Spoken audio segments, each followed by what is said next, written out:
President Trump.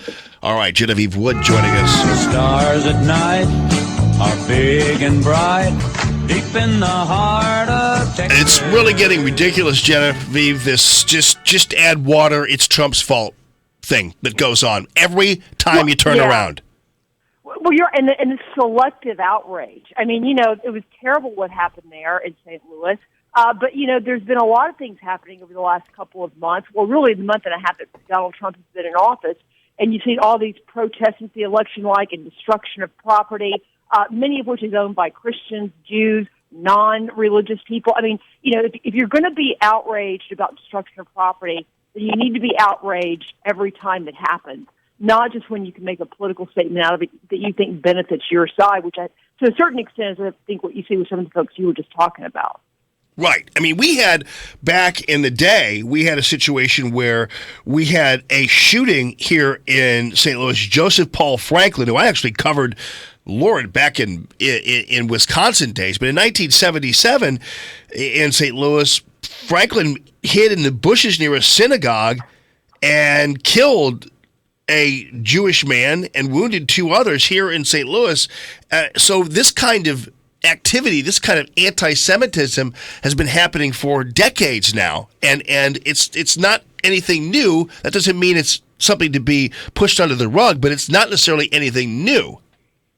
No, it's not new. And again, the selective outrage you see. I mean, I was watching Al Sharpton this morning talking about where is Donald Trump's Justice Department on this. I mean, are you kidding me? He's condoned it. I'm sure the Justice Department likely will look into it. But unlike the left, who wants to federalize every single thing that ever happens, there may be something that the state authorities should be doing as well. I mean, we don't know who the perpetrators are yet. They ought to be found out. But I just love how all of a sudden, where's the Justice Department now? Meantime, when you're calling on the Justice Department to enforce immigration laws, they shouldn't be doing any of those things.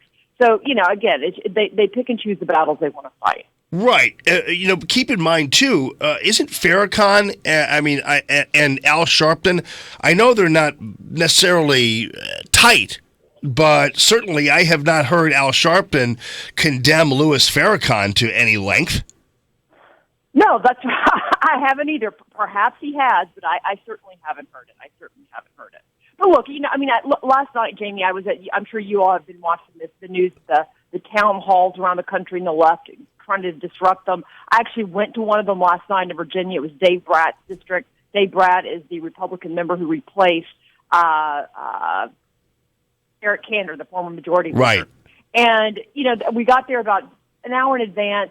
You definitely had people lined up out, some protesters, probably half as many as they were predicting, but literally every news camera was there. MSNBC was there, all the networks were there, just looking, right, for the show. And you got inside. Let me tell you what happened. Dave Bratt tried to answer every question. They took questions down on note cards. People, all they had to do was put their name and where they were from, so they would know they were at least from Virginia, if not from his district. And every time he would try to answer, I would say 85 to 90% of the time, it was just shout down. He'd barely get two words out, and people were shouting down. I mean, it was one of those things where you're like, nobody here wants to discourse. Nobody here wants to hear what this man, this member of Congress, has to say. Nobody's willing to have a conversation. They were literally there to have a fight and to do it in front of news cameras, of what you've seen in many of the other places around the country. Well, and this is,